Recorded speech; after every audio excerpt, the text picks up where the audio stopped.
Hello, welcome to the Jackie Tan podcast. Before we get into this week's episode, I have a favor to ask. It would mean so much to me if you took the time to rate the podcast, subscribe to the podcast, review and pass it along to your friends or family, anyone who you think would really benefit from hearing from these incredible people, from these incredible stories.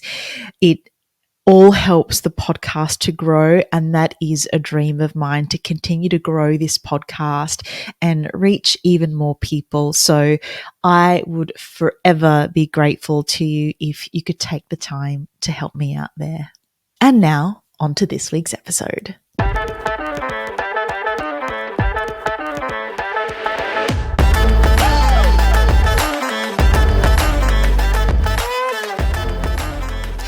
Hello and welcome to the Jackie Tan podcast. I'm so glad that you're here with me today.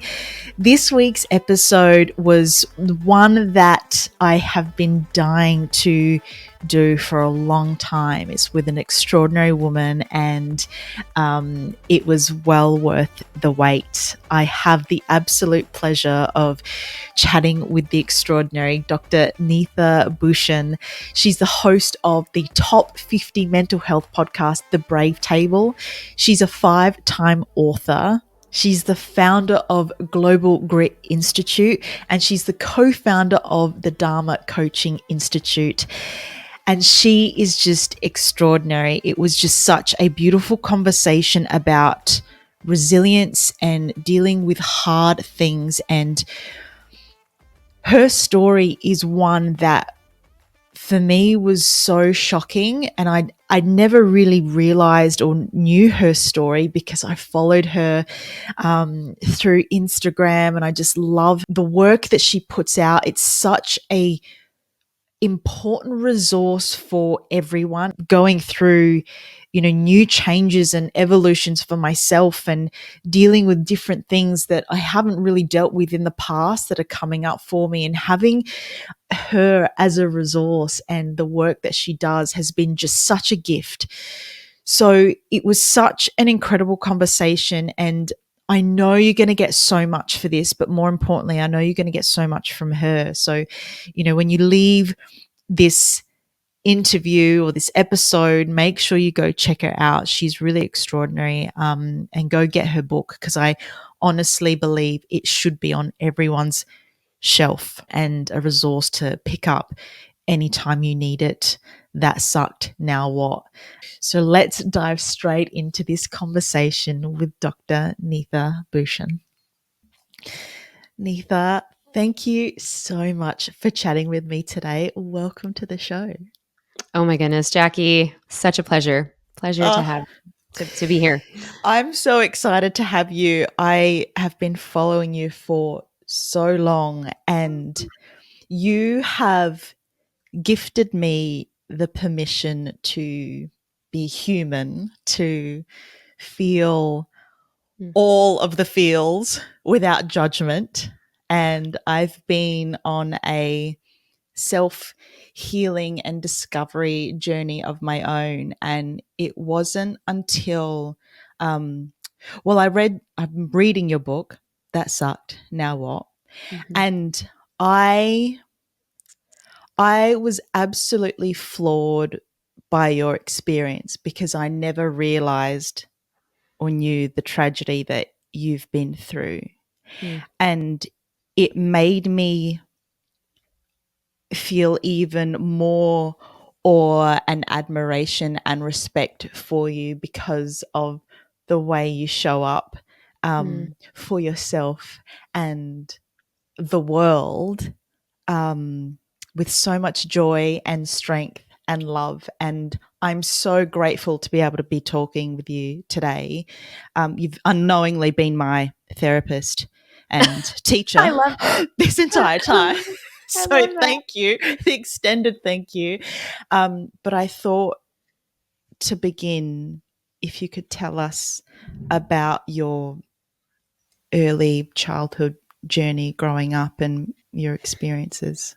Yes. Wow. So I believe we come into this world knowing our soul knows how it's going to be in this lifetime, right? And we tend to choose these types of experiences unknowingly to learn more about ourselves and maybe come back to ourselves even. So I was born with immigrant parents. My dad was from India, my mom was from the Philippines, and I was the oldest of three, and I had to grow up early. So at 10 years old, I found myself as a caretaker to my mom, who had been diagnosed with breast cancer. And I remember so vividly, in the US, we have, well, you probably have it in Oz too, but chicken pox. And I was diagnosed with chicken pox, and I like blew, like I had all of these like welts and rashes all over my body. And I wake up and I have this strong memory of my great grandmother. She was the one watching me that day, and everyone had gone somewhere. I didn't know where, but they were all away. And it was that day that I made that meaning that, okay, I have to take care of myself, because I was like itchy, and I was just so like, I wanted my mom, and my mom was not at home. No one was at home. My dad wasn't at home. And my grandmother, my Lola, she was my Filipino, great grandmother, and she barely spoke English, but I was left with her. And she pointed, because she didn't want to touch me either, so she pointed to the calamine lotion. It's this big pink bottle, and she's like, you put it on yourself, by yourself. And she gave me like the chicken soup, but it was like on the table. And I just remembered I was so sad because no one told me they were going to not be home. And, we make these imprints in our mind. So at 10 years old, I had this belief I have to take care of myself. And when my dad came back that night, my mom was in the hospital for a couple of days. My mom had gone through surgery to remove her tumor, and it was in her breast, and they did a whole mastectomy on her, and that would be the start of her 6 years in and out of hospital settings. And so she had, she had breast cancer, and then later it had spread into her lungs and her brain. And so she finally surrendered to that when I was 16. And with my dad being traditional Indian father, it was tough, because being a widow in a non-traditional Indian household and community, he didn't really know how to be. So he was going through that. And a year after that, my brother, DJ, who was 15 at the time, he was coming home from school. We were going to meet at it was my homecoming. I was a senior in high school, and well, we never met up because he never made it. He had an asthma attack in front of his school, and he collapsed. And it happened to be a year after my mom died, on my youngest brother's 12th birthday. So if you can imagine just the gut wrenching, awful, excruciating, pain of what the F is happening, I think it drove our family into shock. I don't think we really fully processed the horror of sudden death of a child. My brother was a teenager, and yeah, he had an asthma attack. And so people to this day think that my mom and my brother were just so close to begin with, that they were just meant to be together in the other world. And that has given me solace, a lot of solace over the years. And so, here we were left with such grave depression. I was a senior in high school. And so for me, the thought of me leaving for university, going away for university, that was just something not in my periphery. I got into all the top schools that I wanted to. And honestly, I was like, freedom, I can finally go somewhere. And this tragedy would definitely hold me back. And I needed to be there for my brother, my youngest brother, who was 12, now losing his mom, and then my dad, who was in this deep depression. I went into like go mode and, the eldest daughter syndrome mode. There is such a thing. And I started working, two, then three jobs to keep my family afloat.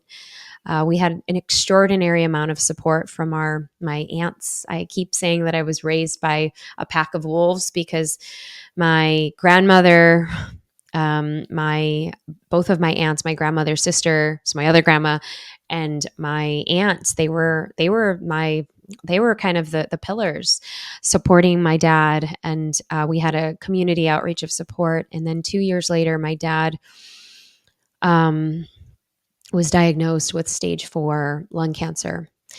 And I was 18 at the time.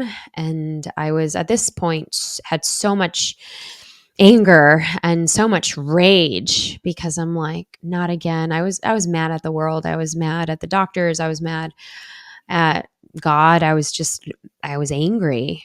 How can you potentially take away my family? And um and so 9 months 9 to 10 months later, my dad passed on. And so, I was almost 19, um, orphaned, and, having to be the caretaker of my brother. So I literally sped into my 20s just having this big chip on my shoulder. In my book, That Suck Now What, I have a chapter called, you want some guac for that chip on your shoulder. And I think that many times, if we've been through adverse moments, we tend to, either we get stuck in our suck or we tend to use it as fuel. For me, I started to use it as fuel to really be the thing that would get me out of this dark hole of, okay, I'm going to show everybody, I don't want anybody to pity me or my brother. And so that was the mantra that I had fully into my 20s. What do you do with that rage, and how do you even move forward with what's going on? I didn't know how not to move forward. I think now, looking back now, I definitely there's the four personality types I tend to talk about quite a bit, and I was the overachieving, um, academic pushing, like straight A getting, goal getting, um, what psychologists, therapists would say, you know, uh, post traumatic growth. I had post traumatic growth. I didn't sit in the suck. I actually couldn't because we were in survival mode. We were in survival mode of putting food on the table. I didn't want, the state to come in and take my brother away from me. So I was, in many ways, the guardian. My extended family members, everybody like came in. And that's the beauty of community. That's when I realized how much community really saved my life in many ways. And I knew that I had this superpower. And this is kind of, now looking back, there was essentially a superpower that I was cultivating, and that was the power of community. Because even throughout the hospital settings that I was a teenager, most teenagers were going out to the mall, to concerts, to hanging out at their friend's house. People were hanging out at my house. They were hanging out at the hospital with me, especially when, I was 18 and my dad was sick. Um, I had people coming when my brother had suddenly died, and, they were in high school. And after the dance, they would come to my house and play music and sing. And so, and dance was a big thing in my life. I think also just being in Filipino dance, Hawaiian dance, Indian dance, that was also another thing that saved me because I can alchemize, you know, there was a very long time where I thought, oh, I don't get mad. I don't get angry. It's just because I alchemized it. I didn't start to make peace with my rage until I actually became a mother. And that's a whole story. It's one of the reasons why I wrote That Suck Now What? Because that at some point that had to come full circle. And it kind of came out at the end of my 20s, but not as much as when I became a mother. Oh, yeah. Yeah. You say, yeah, you went through those stages like with the chip on your shoulder. Uh I think anyone listening to this would be like, well, you have the right to, right?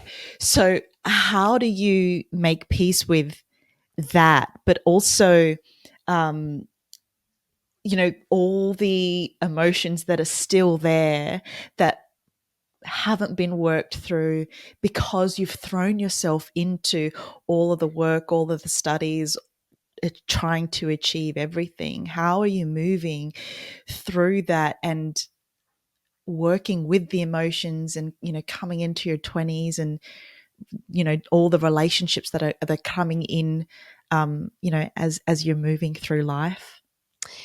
Yeah. So I remember vividly that, and there's a chapter in my book around being able to reconcile, because I wanted to disappear so fast.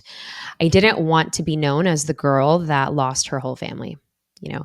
And I I was in a period of darkness for that year after my dad died, because it was literally 3 or 4 years of just constant, people were dying around me, and I felt like I needed to get out of what I consider this like dark hole, and I couldn't do it for college. And I saw the first opportunity that I could, where it was this, picture of Europe. It was Rome, Italy. And I saw it in, in the bathroom, one of those stalls in college where it's like, want to go to study abroad. And then, you have like the numbers that you can like, well, this is old school. So before you had the numbers, now you have like a QR code. And and I was like, oh my gosh, this is for me. I'm definitely going. There's no way I'm not going. I have to get out of here. And I knew that this was a vision of mine, but I knew that the matriarchs in my life, they weren't going to let me go. We had just lost a family member. Are you kidding me? How irresponsible would that be? And so the moment that I was able to find my way there, got the scholarship, got accepted to the program, all of the things, I just knew my soul was going to make it happen either way. And so I remember getting off the plane in Rome. And it was a study abroad program. We had a sister school there, and a sister school that was attached to my university. And so it was the most beautiful feeling to actually experience sovereignty and freedom for the first time in my life. For the first time in my life, I had no one to tell me that somebody was going to be in the hospital again. I had no one to tell me that I had to go and do this errand or that errand or go to another doctor's visit. For the first time in my life, I could actually be a teenager or a kid or someone that's like curiously exploring, didn't have responsibility.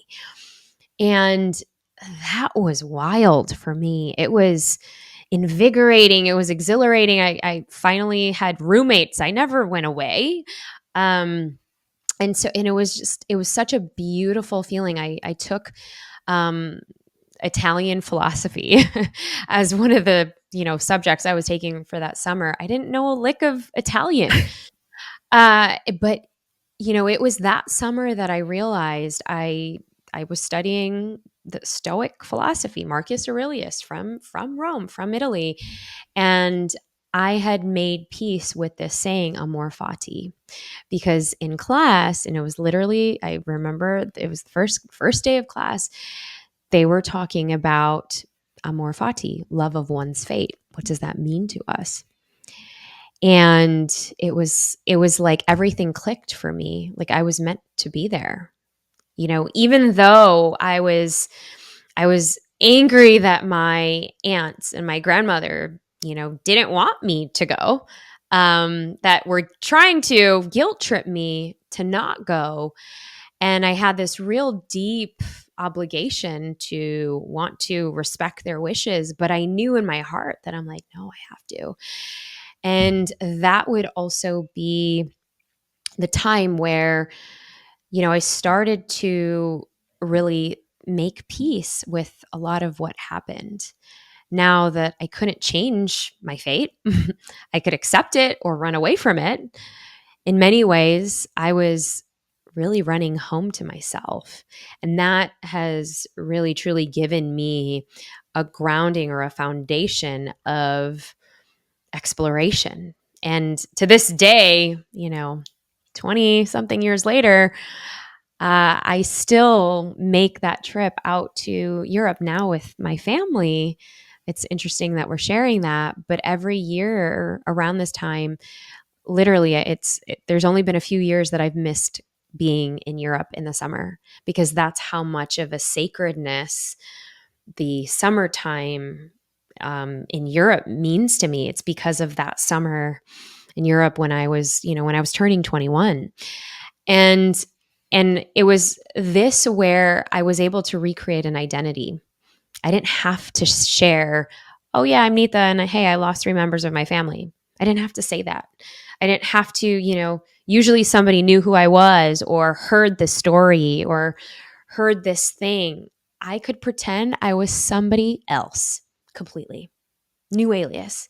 And that for me was life-giving. It was like, wow, we can start over again. And that's the basis upon which actually, the very foundational pieces of my book, in That Suck Now What, the bounce factor, that's really where that came from. I had to make peace with my past. I had to figure out what my new environment was so that I can create this new identity and actually embrace good stress. Like some people would be like, oh my gosh, you went to Europe by yourself, you didn't know anybody. I thrived and I loved it. And then I got to choose the parts of the story that I wanted to take forward. And that was really huge. I did make peace with, my emotional capacity because it was the beginning foundations. You ask about my rage. There were many moments of that much, much later. But I hadn't experienced pure joy in a very, very long time. Oh, I knew the depths of sadness.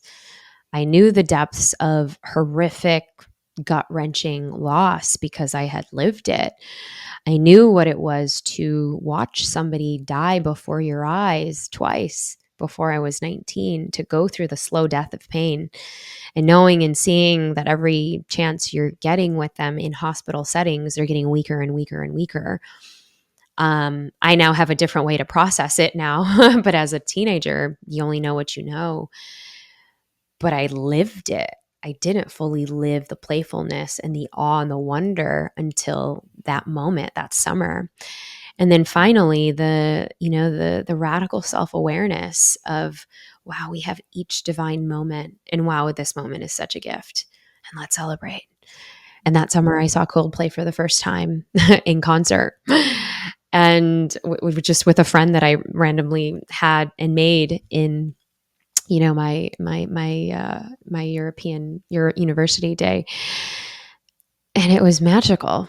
And that was the next chapter in life, and really the one of the big foundations that has led me to the work that now I teach today.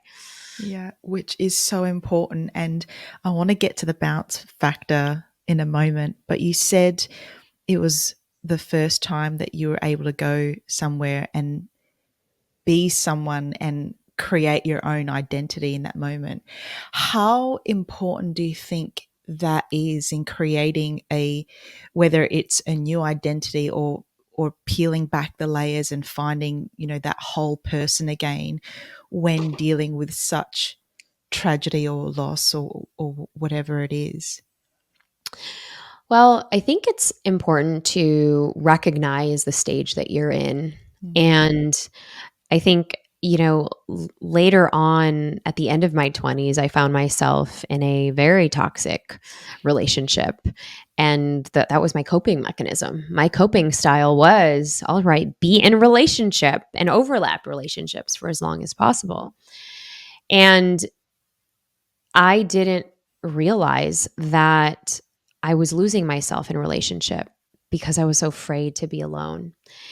And so that would be the next kind of impetus, if you will, of things had to get so bad for me to really open up the closet to which I had hid all of these emotions and this identity for me, because I was so wanting to move forward and leap forward and leap across timelines, which I did quantum leap in career and, all of these other ways. I was the, poster child that everyone kind of, talked about.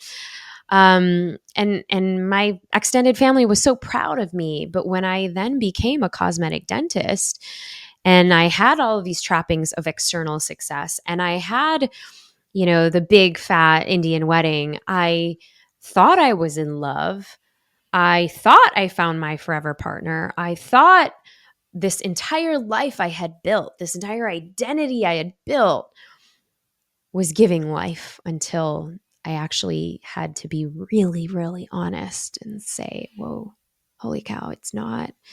It's not. I'm fearing my life. And I have to actually leave this. I have to actually come clean. I'm emotionally, spiritually dead. I am physically living in fear. And mentally, I'm just a wreck. I don't know who I am anymore. I don't know who I've become. And I had to, this was December 31st, 2011, that I had to literally make the biggest, boldest decision of my life. And that was, walking out of whatever this magical dream life was that I had built externally, front facing on the outside, to really come home back to myself by saying 3 words. And those 3 words were, I need help. Because I thought I could, I became a doctor. Woohoo. I became a dentist. I had my own practice. I was doing amazing things. Everyone was saying, why can't you be more like Neeta? I had proved all of those people wrong, except I lost myself in the process.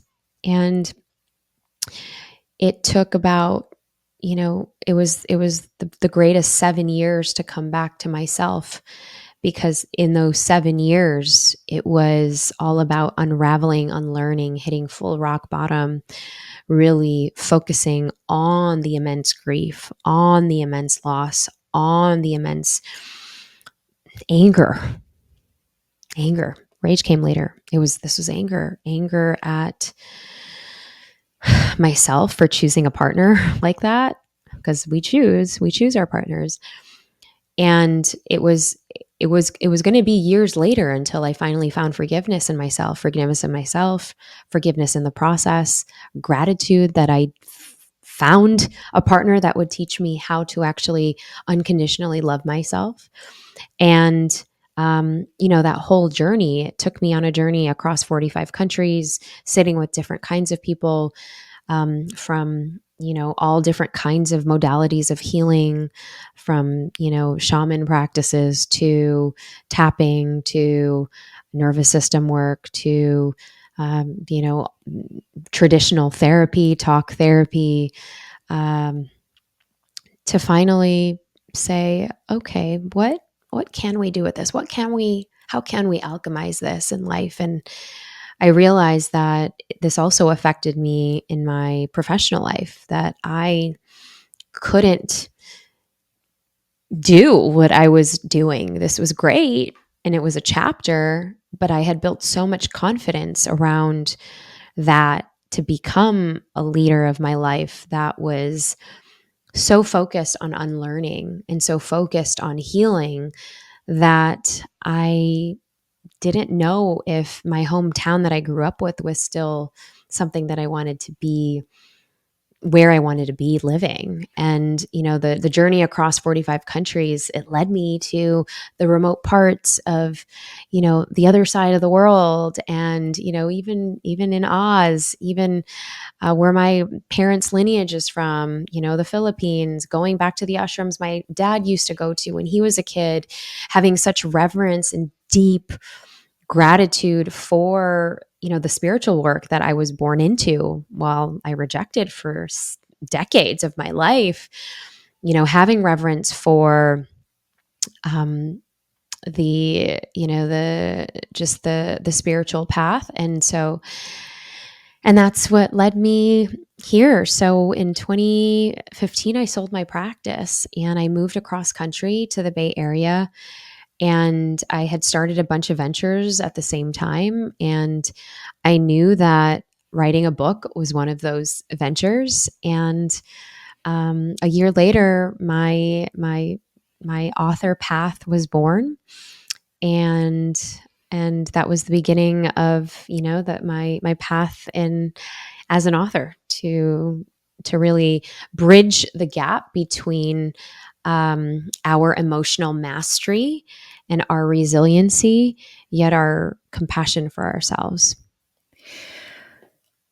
Which I'm learning in the process. And I love your book and it's teaching me so much. And one of the things that you ask in there is, and something that, you said you asked yourself was the question, what is my role in this? Mm-hmm. And that is such a powerful question, and one that I take with me in every situation, every circumstance. And it's also a very triggering and confronting question, especially, like yourself, when you've been through really hard shit. And you go, what, I have to take responsibility for this? Do you know what I mean? Like, it's that really hard line between being honest with yourself, but also having the mental space and capacity, and even that emotional space and capacity to look deeper. So when you ask yourself that question, especially when you're in an abusive relationship, what is the answer to that confronting question? Oh, wow. Yeah. I mean, I wanted to recreate a family that I lost. There was no way I was going to be alone. Wow. I had such a fear of abandonment. My attachment style was anxious attachment. I had a fear of rejection, a fear of deep abandonment. And I think the idea of, you know, knowing that, okay, you're safe in this relationship, even though it's toxic, that was safety. I didn't know any better.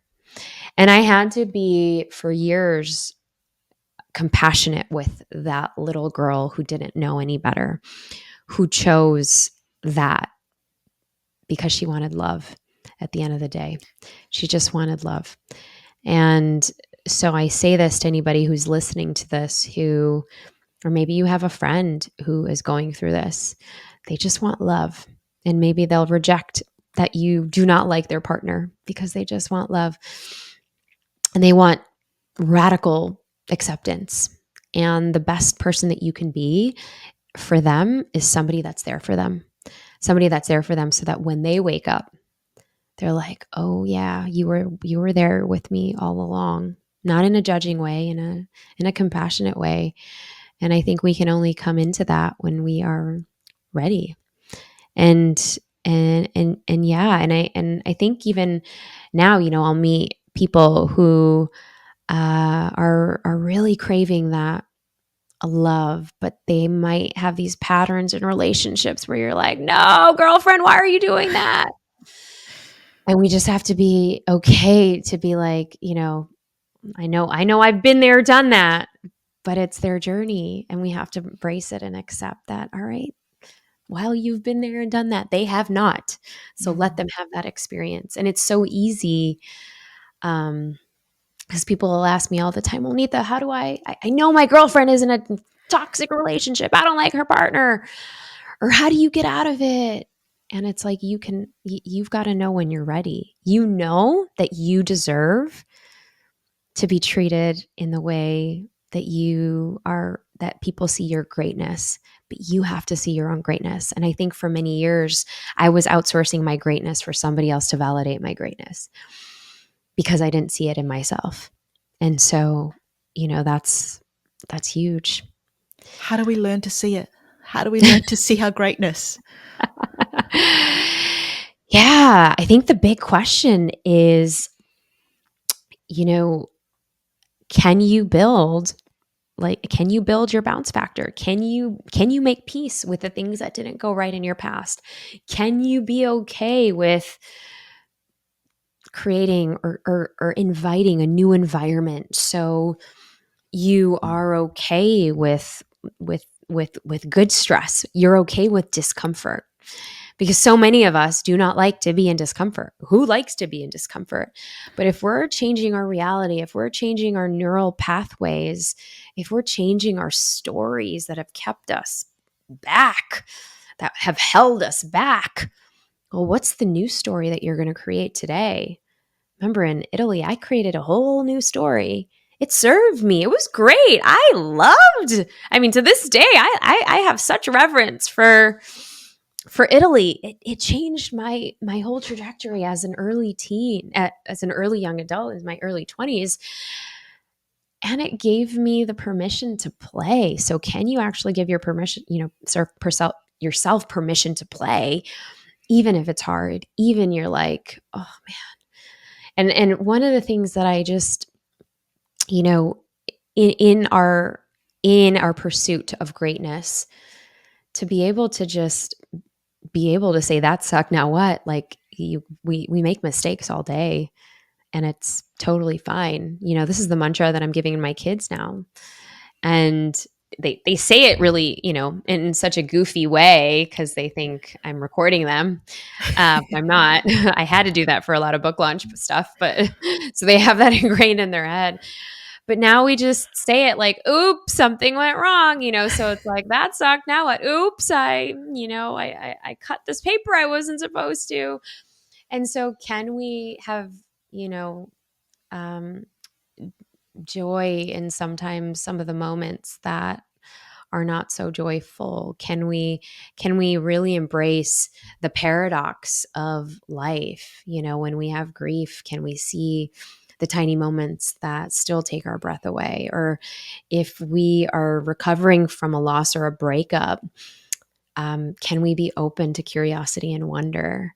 And can those emotions exist all at the same time? I think that's the journey now of being able to really fall in love with your greatness, that you're an ever evolving, piece of art. You're ever evolving, and who are you today is not who you were yesterday. It's not who you're going to be tomorrow, and we get to choose. And I'm so glad that I wasn't so hard on myself. There were moments where I was, and in that space of my rock bottom because guess what, folks, I did find love again. I'm celebrating 7 years of Oh, being beautiful. I'm married to an incredible partner, and we built a family together. But I had to say yes to me. I had to say yes unequivocally to myself, and be unapologetic and really owning my own greatness. So thank you, Jackie.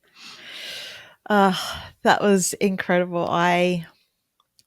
And it's something that like I said, I am on that journey as well, and trying to find myself. And I've spoken a lot about, the change and evolution that I'm currently going through on the podcast. Having someone like yourself and reading through your book is really given me such great tools and resources in order to find that strength to even go there, because it can be such a scary place to even open up that box of, I don't even want to go there. I don't know what's going to come out, what's been stored there for so long, and it can be a scary place. But yeah, with the help of people like yourself, that journey can be made so much easier. Not easy, but easier, definitely. So I'd love for you to give us a little bit of a rundown of what the bounce factor is, if you could. So the bounce factor basically is a 4-step framework. I mean, we kind of alluded to it before, but we have to make peace with our upbringing or past. That's like the first thing. And, you know, we can't, I mean, we can't make peace with the past to move forward if we're not willing to look at it. So, number one, make peace with your past. Number two, be willing to seek out a new environment. Check out what is your current environment right now? What's your current support system looking like? Do you have friends that bring you down? Do you have energy drainers? Do you have people that really are your biggest cheerleaders that when you're around them, you feel so good and so nourished by them? So that's number two. Number three, what's your range? What's your emotional capacity to feel? How do you feel when you go through big life challenges? How do you feel when you are at your high highs? Are you afraid of feeling? Do you avoid? And are there emotions where you're like, nope, I'm going to shove this under a rug. It's not time. And or are you one that sits in the sock, like you constantly ruminate and you can't take action? And so, and then finally, what is your RSA, your radical self awareness? Can you really tune in to the things that light you up? Are you in alignment right now with your life's path? Are you in full alignment? Even if somebody asks you, hey, you want to go to this party, or do you want to go fly with me to this random spot? I'm leaving next week. Are you the yes person, or are you like really tuning in? Is this an opportunity for me, or is this going to keep me distracted from what I want to do? Is this something that really brings me joy, or am I saying yes out of obligation? Am I going to be coerced into doing this, but I really, really, really, really, really don't want to go with those people because I don't really get along with them? Or is it because I really want to win their deep admiration and attention? So these are the decisions that we get to make every day, but is it in alignment with you, with who you're becoming? I was reading a book and you tell a story. And I'm like, oh gosh, that's me. It was one where you tell the story of Moriana, a doctor, and she basically tried to do a virtual meeting and only 5 people showed up, and she stumbled over her words and she disappeared for however long. And I'm like, that's me. I the fear of failure, the fear of judgment, and I'm just going to shut down and keep safe in my little box. So it was quite funny when I read that, because obviously it's very illuminating to, your own behaviors. So I'd love to know, like, how do we know what part of the bounce factor, categories that we need to work on, um yeah, in order to move forward and move through those Yeah, situations. so once you get the book, you'll have access to a whole slew of resources. And I have this 50-page like guidebook that's completely for free, in addition to all the prompts that are at the end of each chapter. So I totally went extra for everybody because I knew that this is something that people could really take into their professional lives, their business lives, their interpersonal lives, their relationship lives. And I wanted to give you a model to sort out. So um, it has a lot of ways of processing there. But are you okay with discomfort? Are you okay with failure? Are you okay with, the underbelly of the feelings that, all right, I put some really hard work in there and shit, it didn't work out. And what can I make peace with? What can I be okay with? Can I be okay at sucking at this thing? Because in Mariana's case, she was new. She was new to the game. She hadn't done enough of those things. Can you actually do it again? Can you show up the second day or the third day or the fourth day? And with that consistency, will you be okay to say that sucked, now what, and try again? And I think that's the beauty of this. It really is. And Neetha, I so appreciate you and your work and everything that you're doing. And I know we have to wrap this up. So I really, for anyone, I mean, that sucked, now what, needs to be on every single person's bookshelf in the world. Like, no doubt at all. So that's one way that they can enjoy and move forward in their life with your work. How else can they work with you, contact you, follow your journey, get all the awesome bits of advice that you so willingly and lovingly give out there? Yeah.